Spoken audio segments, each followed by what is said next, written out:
Thank you. Uh, Good morning, everybody.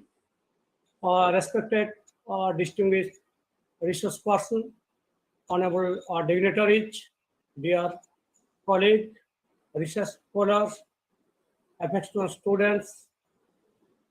It is really a great pleasure and privilege to be present in the webinar organized by the Department of Political Science in collaboration with History and IQAC.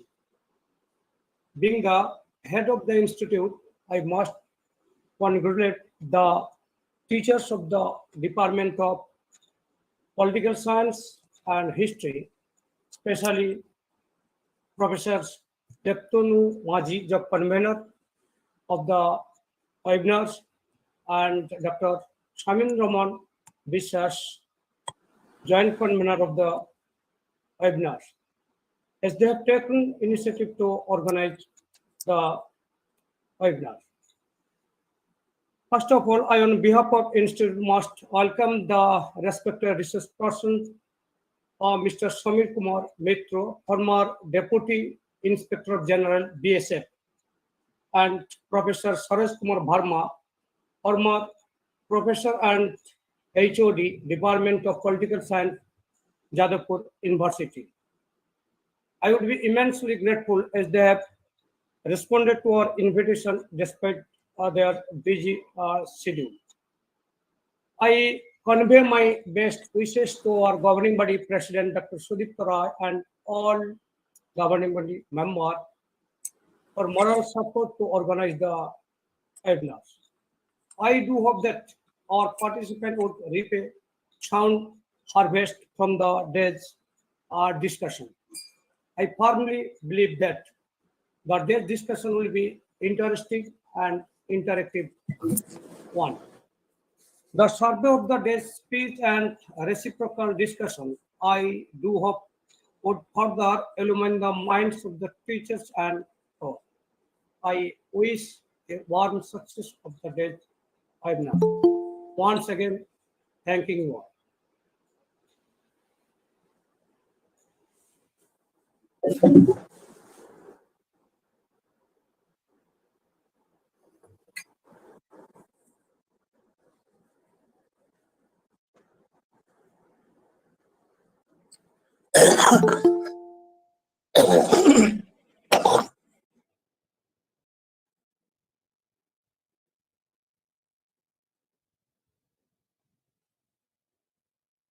Thank you. Thank you so much. First of all, I must inform all of you that since last 3 days, I am suffering from severe cough and cold and fever also. And today morning, I have been tested COVID positive also. Yesterday night also, I had very high fever. And today also, I have fever. But since I had commitment to be present here, so anyhow, I am sitting here before you. So it will be difficult for me to sit for long. And my presentation will be very short, with no question and answer session. Actually, in last week, I had traveled a lot from Patna to Durgapur, Durgapur to Kolkata, Kolkata to Raipur, and from Raipur to Amarkantak, and then back by the same route. And perhaps this is the reason of getting infected. I hope you will understand my problem. Kindly bear with me. Happy 75th Independence Day to all of you, and greetings on Azadi Ka Amrit Mahotsav. Bharat Ki Azadi Ka Amrit Mahotsav is an initiative of the Government of India to commemorate 75 glorious years of progressive India and its rich history, diverse population, magnificent culture, and great achievements. I am thankful to the management of Vidhan Chandra College and especially to Dr. Deptanu Maji for being kind enough to invite me in this national seminar. I pay my respect to the principal, vice principal, president of the governing body, and to the other panelists, Sri Samir Kumar Mitra, former DIG, Border Security Force. I extend my good wishes to convener and joint convener of this seminar, to all faculty members, and to all students as well. In its 75 years of independence, India has several achievements to its credit. It has built a modern economy, rather we say second fastest growing economy, remained a democracy in spite of so many upheavals, lifted millions out of poverty, has become a space and nuclear power, and developed a robust foreign policy also.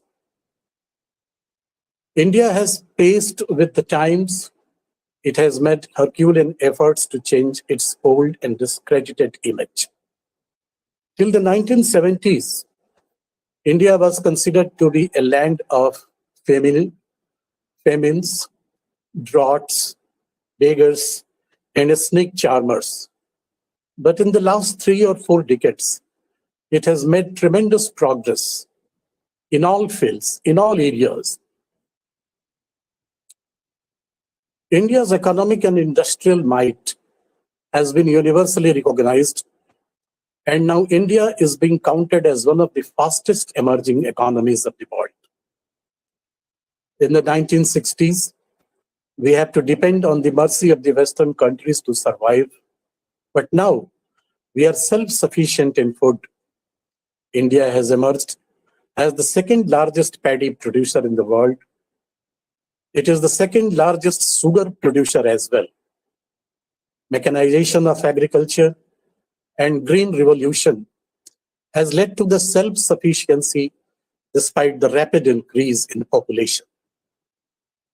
With an emphasis on horticulture, India has emerged as the largest producer of fruits and the largest producer of vegetables also. The White Revolution has made India the largest producer of milk. The Indian pharma industry ranks 4th in the world. India has made rapid strides in defense preparedness. India's progress in the industry is really breathtaking. India's progress in space technology only matches with the advanced nations of the world. India is on the move, and it will attain new heights in future. Post 15th August 1947, India's journey has become a great example of an impressive growth story. The journey highlights India's expansion ranging from agricultural production to nuclear and science technology, from affordable healthcare to world-class educational institutions, from Ayurveda to biotechnology, from giant steel plants to becoming an IT power, and having the 3rd largest startup ecosystem in the world. I will discuss all these issues, but first of all, we must feel proud that our country is world's largest democracy. The founding fathers of Indian Constitution adopted parliamentary system of government by considering the fact that it will be more suitable to India's pluralism and heterogeneity character. Indeed, it is the parliament that has contributed the most to the consolidation and strengthening of democracy in our country. As India approaches its 75th anniversary, it is time to look back at the economic progress made over the decades. The scenario has changed vastly from 1947, when India could be counted amongst the poorest in the world. It has moved ahead and is ranked among the largest economies in the current fiscal. It is even expected to be the fastest growing, despite headwinds like a hostile external environment and inflationary pressures. It has reached the point after having shed the baggage of a socialist inward-looking economy after the path-breaking reforms of 1991. It must be considered, however, that the challenges at the time of independence were far different from today. When the British left this country, they had ensured that its share of world income was brought down from 22.6% in 1700 to about 3%. Over half the country's GDP came from the agriculture sector, which was also the major employer. Industry, by contrast, employed only about 2.5 millions of the then population of 350 million. It was in this backdrop that the first Prime Minister of India, Jawaharlal Nehru, felt the need to industrialize the country through state-owned enterprises on the model of the Soviet Union. Though technically it was described as a mixed economy in the Industrial Policy Resolution of 1948, the fact is the public sector was meant to remain at the commanding heights of the economy. Mahatma Gandhi, on the other hand, had a visionary approach towards economic growth. He envisaged a focus on developing villages and rural areas with local entrepreneurs, handcrafts, and cottage industries. This idealistic approach was not considered feasible by the new government in view of the urgent need for industrialization of the larger agrarian economy. But the focus on heavy industry in the 50s led to the neglect of agriculture and consequently food shortages. India's need to rely on surplus food grains from the US under the auspicious Public Law 480, PL 480, gave an impetus to efforts to boost agricultural output. High-yielding grain varieties became the basis of the Green Revolution, which ensured that the country ultimately became self-sufficient in food. The growth of the License Raj regime not only continued, but reached huge proportions in the 70s under Prime Minister Indira Gandhi.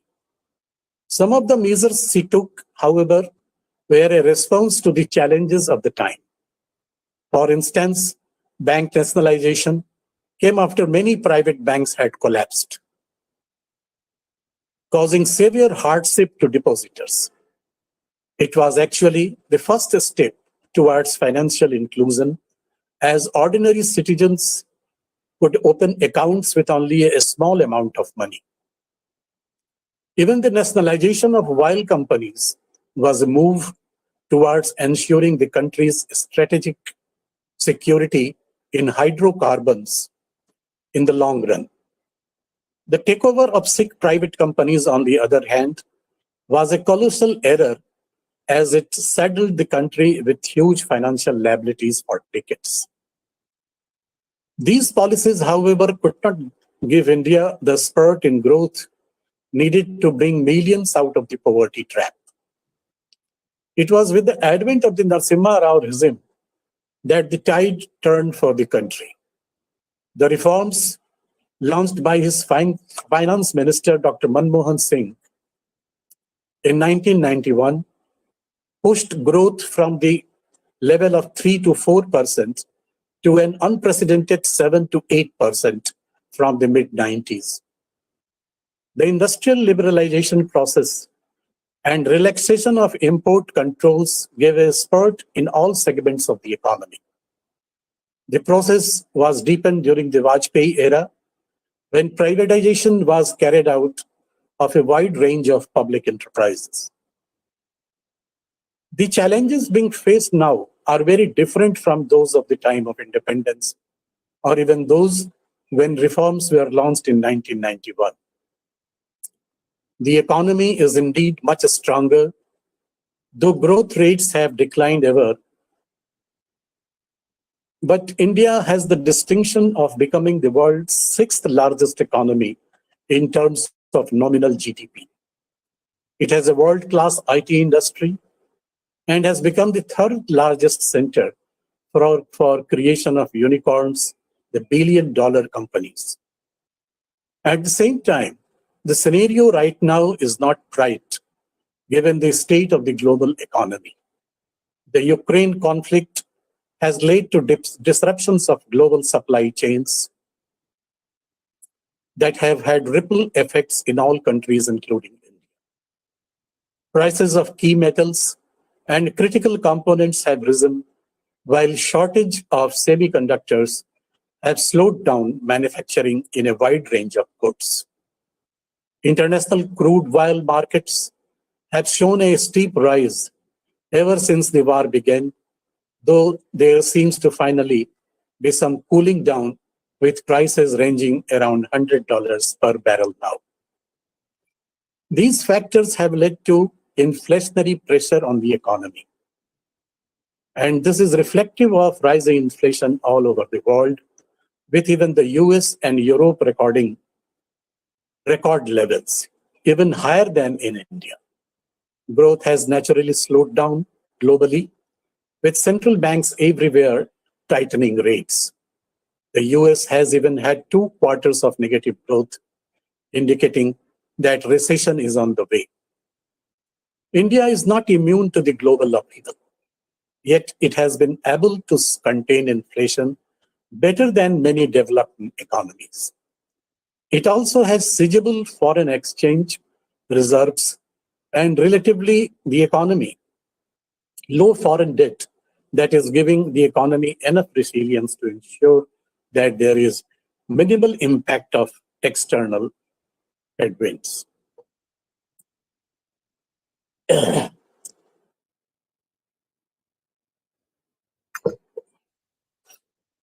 As for the future, the country is the country at 75 still has a long way to go. Grinding poverty still exists in many parts of the country, and inequality in terms of wealth distribution is stark and undeniable.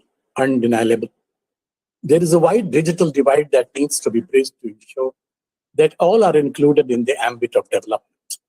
Even so, there are more positives than negatives, and the economy looks set to move ahead at a fast pace in the coming years. Thank you so much. I am unable to speak so much. I had already informed you that I will take very short time, and it is difficult for me to sit for a long time. So my presentation will be brief. Thank you so much for inviting me.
Can you hear me now?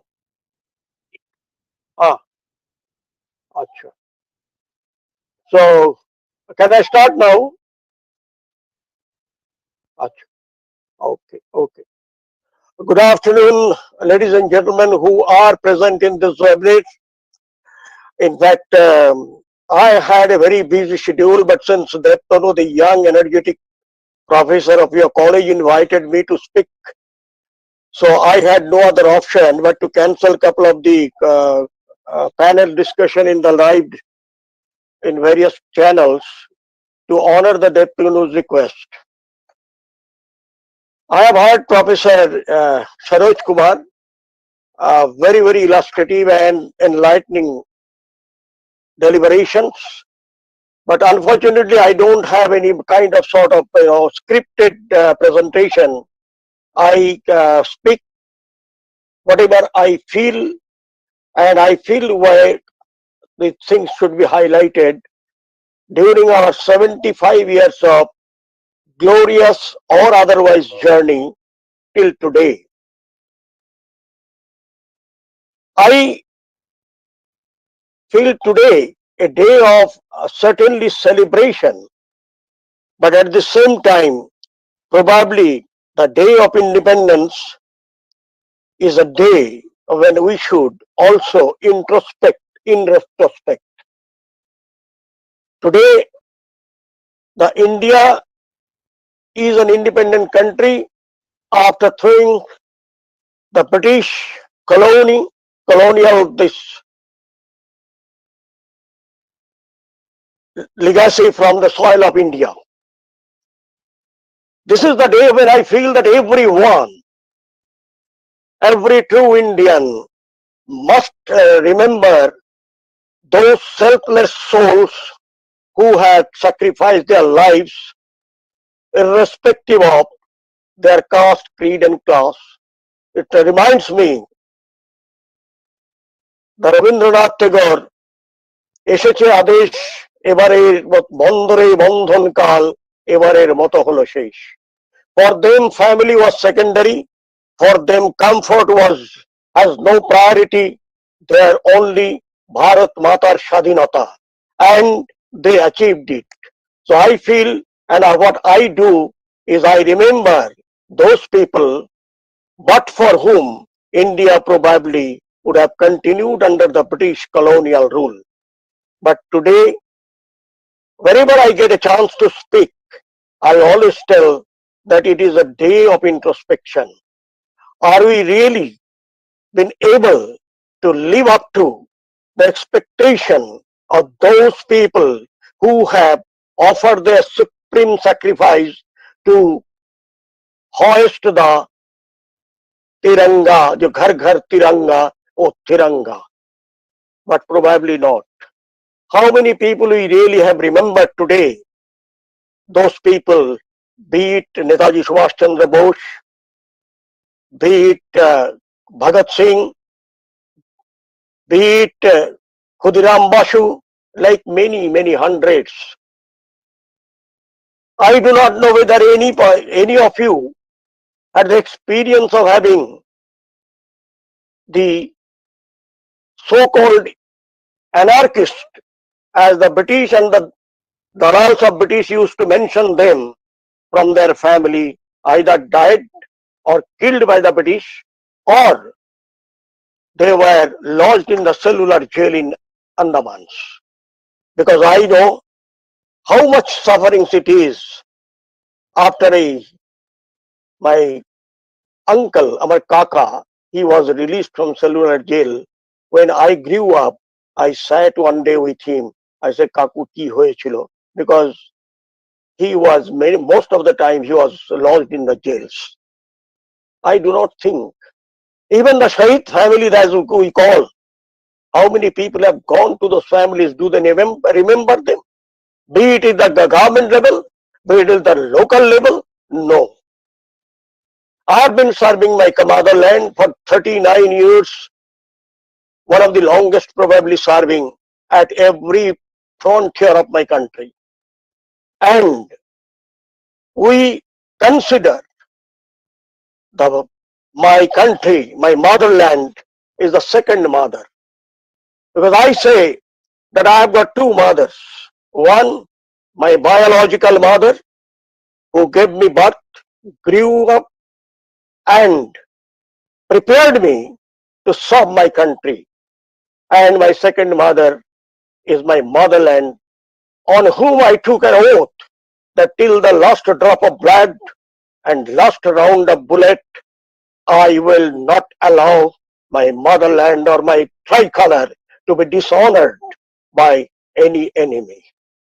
God willing, we have never hesitated for a second to sacrifice our lives, whether be it in the 71 war or any terrorist movement or militant movement, be it in Punjab, Jammu Kashmir, all of you know, every time it is boiling, our boys are being killed, and we are, of course, wrapping them in tricolor, taking them to their homes, giving them probably a check of money. But afterwards, had anybody gone to that family to inquire how are they? Our job is over just by taking them to their dead body of the shaheed to their family, handing over, wrapped in tricolor. But I feel probably we have a responsibility also to take care of the family till such time the children are grown up and they can take themselves and manage themselves. I think the government should take care of such things to boost up the morale of the uniformed services who seldom get chance even to meet with their families. My predecessor, Professor, has illustrated on in our achievements in the field of economy, nuclear science, IT sector, and also many other fields. So I know that it will be, the growth will continue. I can pray to the God, but these unsung heroes for whom the country is safe from the enemies, particularly I have no hesitation in mentioning the name of my neighbor in the north, that is Pakistan. I have no hesitation in mentioning the eyes of the lusty eyes of China towards our motherland, how to gradually grab that. And the people, even in the sub-zero temperature of 30 to 40, they are there because they know that they have been selected, chosen by none other than the God, that you are the people who I personally have selected to save my motherland. So we never considered them. Nobody, any misdeed on the part of these uniformed men is highlighted in a very, in a very exaggerated manner. Yes, if anybody has committed mistake, he jolly well will face the music. There's no two option. But at the same time, their sufferings, their achievements, that also must be accepted and acknowledged. These boys really do not want anything else from anybody. They only want love and affection, nothing else. But we are also miser, and we are there to make an issue from a non-issue at times. So that is my regret. One thing I have been feeling, 75 years is no mean period. Have we been able, touching my own soul, can I say that we have achieved everything? Sorry, no. Was there inclusive growth for every person, every citizen of my country? Probably we are lacking. If that be so, then is it not the right time on this platinum jubilee that we should also take care of those people for whom independence still now has really no meaning, because he is more busy to manage 2 square meals for him and his family. But if I have, since I have been, I have been visiting and roaming into the bordering area of all the corners, I have seen how the people are living there.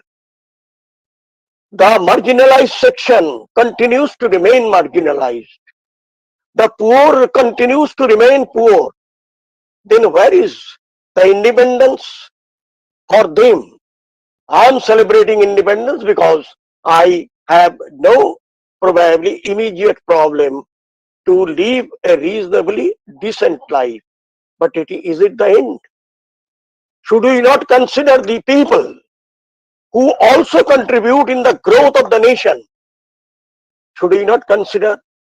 How can you forget the lines from Tagore? ওরা চাষ করে দেশে দেশে নগরে প্রান্তরে, চাষি খেতে চালাইছে হাল, তাঁতি বসে তাঁত বনে জেলে ফেলে জাল, বহুদূর প্রসারিত এদের বিচিত্র কর্মভার, তারই পরে ভর দিয়ে চলিতেছে সমস্ত সংসার। It holds still true today. How many times we really have considered the poor agriculturist, how their lot can be further improved, and they can also introduce themselves, I am a proud Indian. How many times that we have gone to these small, the most areas that is generally not visited by anybody. How are they living? What is the source of their income? What is the infrastructure developed for the health care, for the education, and also other areas? There are a lot of gaps. We find the people, at times it is appearing in the paper that one of the Indians have entered in the list of 10 richest men in the world. Fine, absolutely, we are proud of him. He has done it. But how many people have said that so much of percentage of our population are still under BPL, below the poverty level? So I personally feel this independence should be complete and comprehensive. The people should start realizing and also enjoying mentally or logistically that he is a part of this great nation where we had the people like Mahatma Gandhi, Netaji Subhash, we had Ramakrishna, we had Swami Vivekananda, everybody. So I feel that you people are the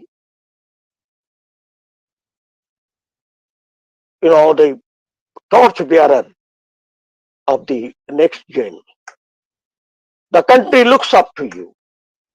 Country, have given a sacred responsibility on your shoulder to take care not only of you, but also the people around. Be a contributor in the nation building. Be a contributor where you personally feel contented that I have been able to accomplish the duties or the responsibilities which was entrusted to me to the best of my ability. That is my, that's I feel that should be aim of every educated and able young citizen of my country. Otherwise, I am doing well, but if that be so, is the country then doing well? No. My country is is not a piece of land. My country is the people who are living in this. Without them, there cannot be a country. And all of them should be happy and contented and can then think of joining hands in taking our great nation and country forward. It should not be, it should not be only available to a few selected people. No, every Indian has got the equal right and constitution has given me. They should also be included in the nation building. If somebody says that we have built our nation strong enough, I'll say, sorry, with due apology, I do not agree. There is no end to the development, to the growth, to do better for the people of the country.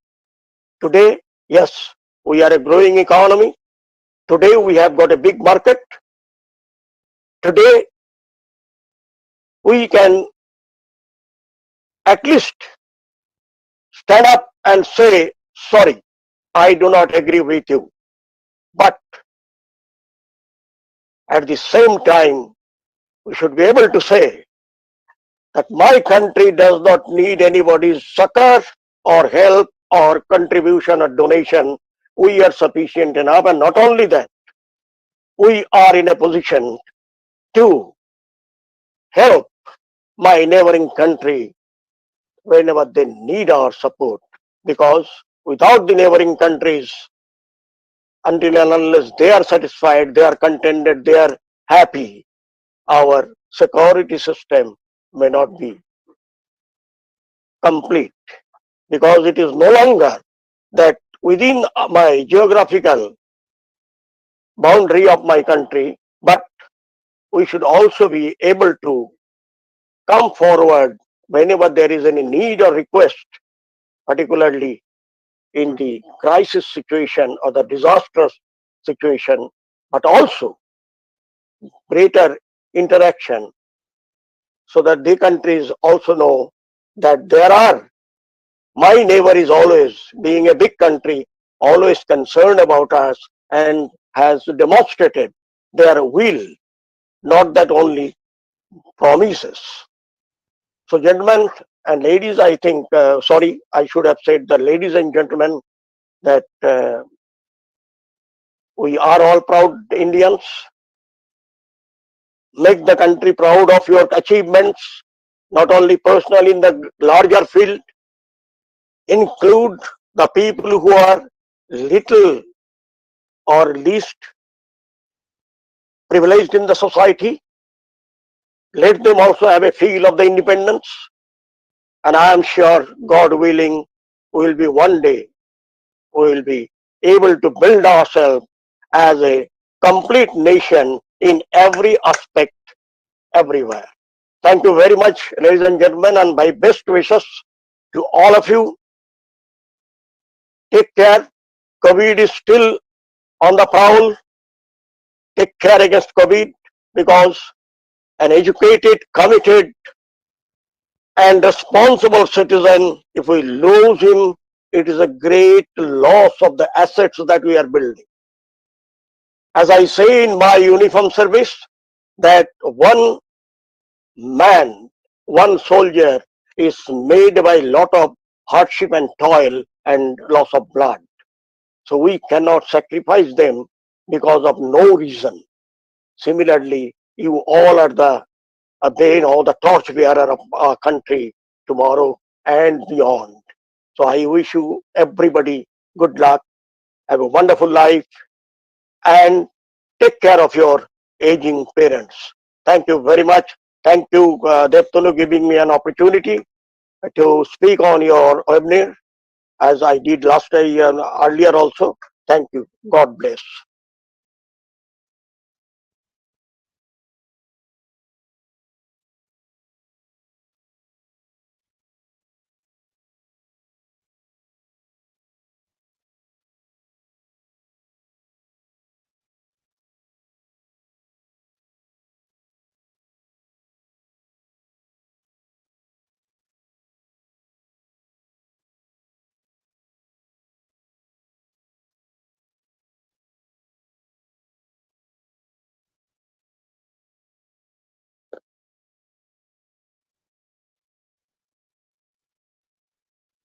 No, firstly, the BSF was raised in 65 1st December. After the Chinese war, and then there was a war with the Pakistan as well. Initially, after the independence, the border with the neighboring country used to be guarded by the state police, armed police. Like Punjab border was by the PAP, West Bengal border was by the WER, then your Rajasthan border by the RAC, Assam border was by the RAC, Assam BSF.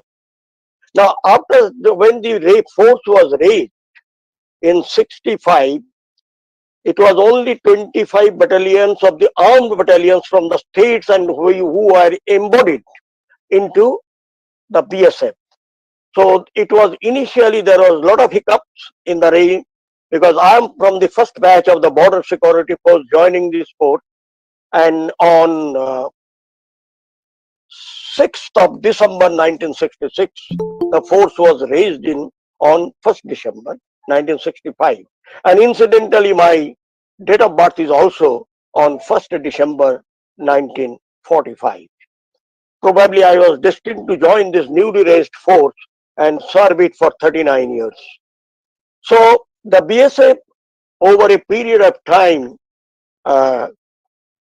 they have introduced many innovative things. Our first Director General, Mr. K.F. Rustamji, one of the most celebrated police officer ever born in our country, that remember, the country may not be able to give you everything initially, but try to improvise things which cannot be, given you ready-made, and you will find that you have no trouble.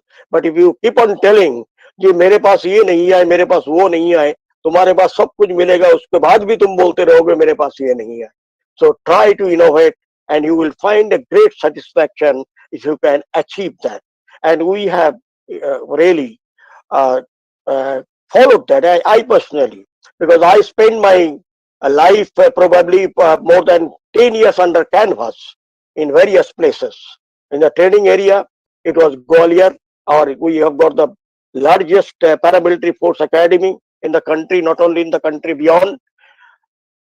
Today, BSF border security force with the this growth vertically and horizontally, they are the largest paramilitary border guarding force in the world, having a strength almost 3 lakhs.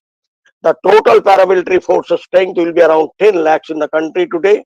CRPF is a little ahead of us in terms of the strength, then SSB, ITBP, and CISF.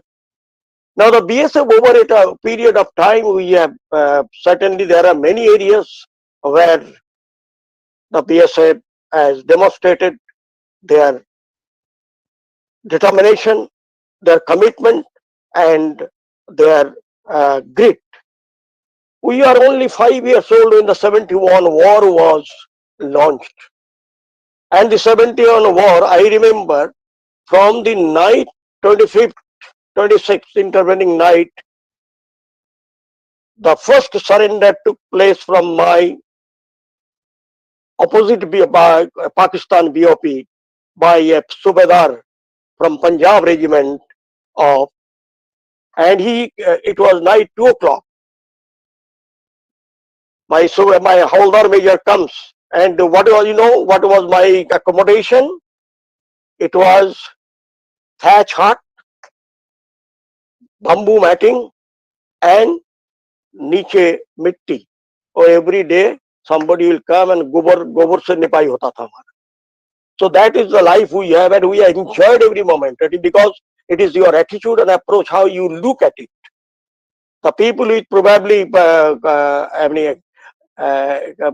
many things available to them are still not happy, but I never regretted, and neither even till date, my tenure in this, because this gave me the opportunity to serve my motherland, and that is not in the fate of everybody. Number two, you said that about the mentioning of Matangini Hajra. Who can forget her? About Master Surya Sen. Also the young boy whose Mamaji used to stay in golf club Taliganj. At the age of 16, when he was in that Chittagong Armory, Tegra Ball, at the age of 16, he was hit with the bullet and knew that he is not going to survive. His elder brother was also there, and he said, Dada, fight till last. So they are immortal mortals. I always call them this kind of, that's what I said, that the people today is the day for whom the country achieved independence. We must pay our respects. We must consider visiting their families if they are nearby and pay them the due respect that family deserves from the nation, because they have sacrificed this kind of immortal mortals. So that time I did not mention. I apologize for that. Then I have to mention probably a long list, and I respect each and every one of them that they are.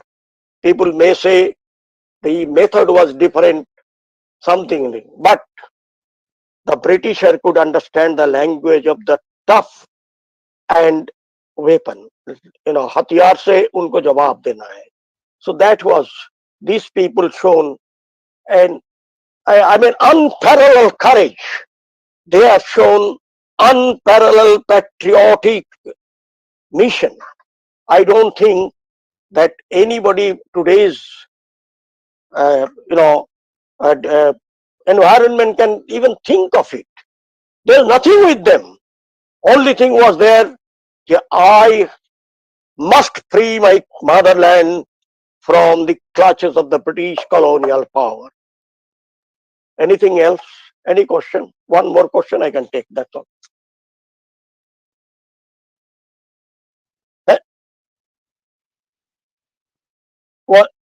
One question only.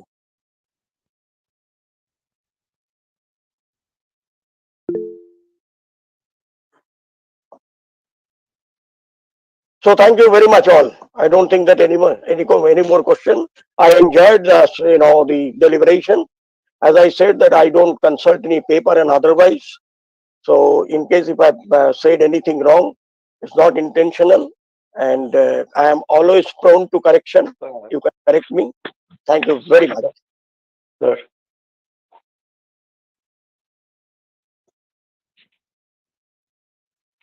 I do not have any question to ask, but I must, first of all, I must thank our respected speaker, because he has shown the courage to say these things that requires a great courage to say these days. And I'm really grateful to listen to him. But sir, the journey, is it a journey to be cherished altogether, or there is something to lament over it? Because there is partition, the great excess took place in partition, and we, the Bengal people, have suffered. And is it a journey to be cherished always? You see, the destiny cannot be, that the destiny already chartered cannot be altered. But how many people crossed over during 71 war? More than 1 crore, sir. More than 1 crore. And I have seen the fate. It was Madam Indira Gandhi who could really handle the situation. At least 20 lakh of these, the refugees were in the area where I was deployed. My companies were deployed in those areas. I have seen them, and that's why I say that you have to go to the people, and you find their affection is always there, but we really don't go to them. I have always been telling up to the highest authority that please make the paramilitary army and the police people friendly because they are meant for the people after independence. It is not the British colonial power that these people will be used. And they should know that they should be for the people, of the people. I don't say by the people because they are not elected, but they are for the people, by the people, of the people, that must be. But unfortunately, the British legacy at times it is going on, and I don't think that it will, because it is the moment you just put on any uniform, and particularly police, they have got multifarious responsibilities. But I think we can really, the 75 years of journey, yes, it's not a 75 years of journey. Mine is from the 66 to 2005, that is 39 years of journey. I have Bangladesh war, and I have been in Kashmir for 15 years. Twice my gypsy has been fired upon and blown off. But today I am speaking to you. It was the grace of the God and the blessings of my Guru and my parents. I'll still continue. I always say that a cat has got 9 lives. I have probably spent 6, 3 more still in my stock. So I'm not going to leave, and I'll speak whatever I feel correct. If I say anything wrong, I will always say I have been wrong. So kindly apologize me, kindly pardon me. My point is, yes, you see, now you have hit a place where I need few more minutes to explain. There have been times when it was very tension. When my second gypsy was hit, it was I knew that something is going to happen, but somehow the local SP prevailed upon me. Just sir, please, अगर ये innocent लड़का है तो बाद में लेने का देना पड़ जाएगा. So I found little logic in his. When we were returning from the place, I knew that something is going to happen. That kind of I have been blessed by the God to probably appreciate things. My jeep or gypsy was at 10th number, and the last vehicle was 11th number. The place where I watched, they were digging something in the center of the road. The same place where my first gypsy was hit. The whole engine block, the gypsy went and dropped in the same gadda. The second also, it was my escort vehicle that was saved. Reason being, the convoy protocol says that between two vehicles it would be 50 meters minimum. So that vehicle, since it was a very, very difficult and mountainous road, not properly built, so the distance was a little less. It was about 30 meters, and the vehicle was saved. But see the will of the God. My driver, my guard, they were completely dazed. What happened? They do not know. So they have to be given little shock theory. And meanwhile, I crawled out and fired on the hillside, the AK-47, and we returned. But somehow this came in the news, particularly Pakistan news, and they said that I have been killed from Muzaffarabad at 9 o'clock news. And secondly, since the BSF is a very integrated, extended family, my wife and children, they were at Siliguri, they were studying. So I didn't want to dislocate them. And in the bargain, I stayed mostly lonely during my service. So the ladies started, because we were staying very close to the headquarters. The ladies started, visiting my, sir ka kya ho gaya, thik tak hai na. And the place where I was, it was the breeding center of the Kashmiri militants. The telephone line was never been available, but somehow there was a French company, so the buggers were running away. I got a line after 3 days, and the first thing when I asked my wife yeah, hope you people, she said, hope you are all right. I said, tell me why. She said, the ladies do visit me, but most of the ladies of this headquarters, they have visited. It is a frontier headquarters, North Bengal. Visited me and inquiring about your health and your well-being. Anything happened? So I said, yes, something happened, but I am alive and nothing has really happened.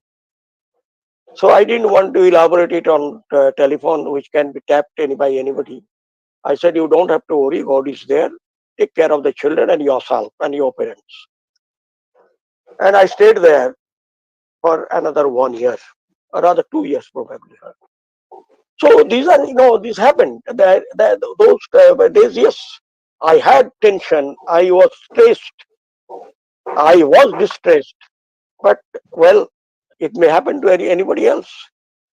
So that cannot be, what can you do? You tell me. So once you have taken an oath and you are in uniform, so the duty comes first. Service to the self is the last. Thank you. Thank Hope you. I have been able Thank to. you. Sir, I pray for your long life and fine fettle. Thank you sir. very much. Thank you. Thank you, Deputanu, giving me a chance to speak on your avenue. You have been a wonderful guy. I should say you are a young boy and a wonderful. Proceed like that only. God bless. Okay, bye-bye. Bye-bye. Thank you. I have to rush to a channel now. Thank you. God bless.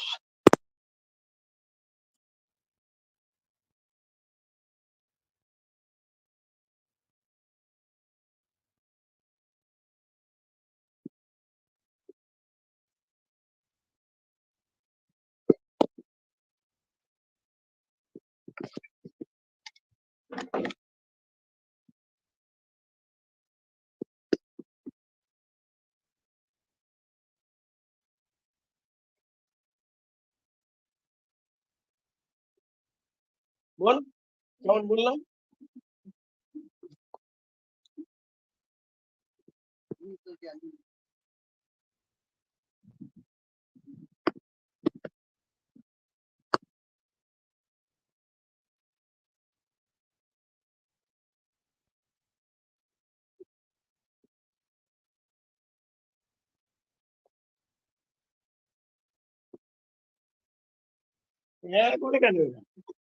English बोला সময়